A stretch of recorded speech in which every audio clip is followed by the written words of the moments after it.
Dwemer Inquiries, Volume 2, Their Architecture and Civilization, by Thelwe Gellion, Scholar.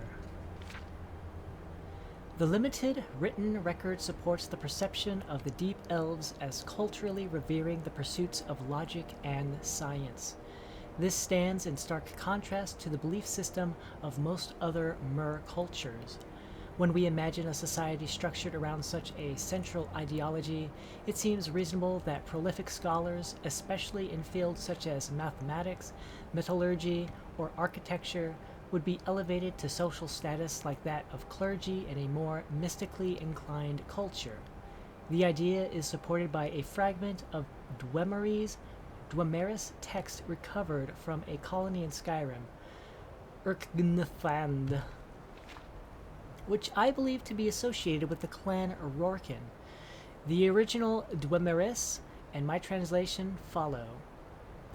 To raise granted cousin Kualek of privilege with duties for family home building, Huegen Cultura tradition to father Mundus Shaper. Some scholars interpret this as evidence of Dwemer worship of Mundus, but I do not agree. My translation of this passage suggests that a respected Dwemer by the name of Kualek was promoted to a civic position, probably tonal architect. The latter half of the fragment suggests that Kualek's position requires him to build in a specific style. The term Huegen Cultura has thus far eluded me, but I believe it may be the name of such a style. It's possible that there were several styles, differing in their construction principles and typical structures. One earmark of what I believe was the prevalent Dwemer style among northern clans was a feature I call the deep venue.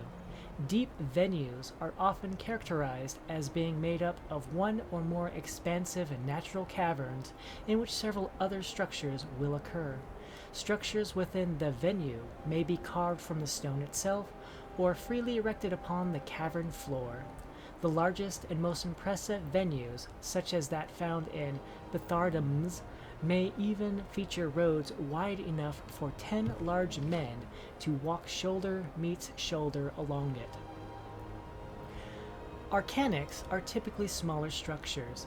Very few have been properly studied before disruption by grave robbers or greedy adventurers, but those few undisturbed sites have contained a surprising collection of magical objects such as soul gems, alchemical concoctions, and magical texts. Some scholars take these as evidence that the Dwemer did, in fact, dabble in the magical arts. Based on what we know of their culture, as well as the fact that most arcanics are minor structures compared to other common fixtures, I would suggest that these were centers of study and nothing more. Perhaps the dwarves established these halls as a means to study men and Mer, who surely seemed as alien to them as the Dwemers seem to us today. Great animalculatories can be found in many dwarven strongholds.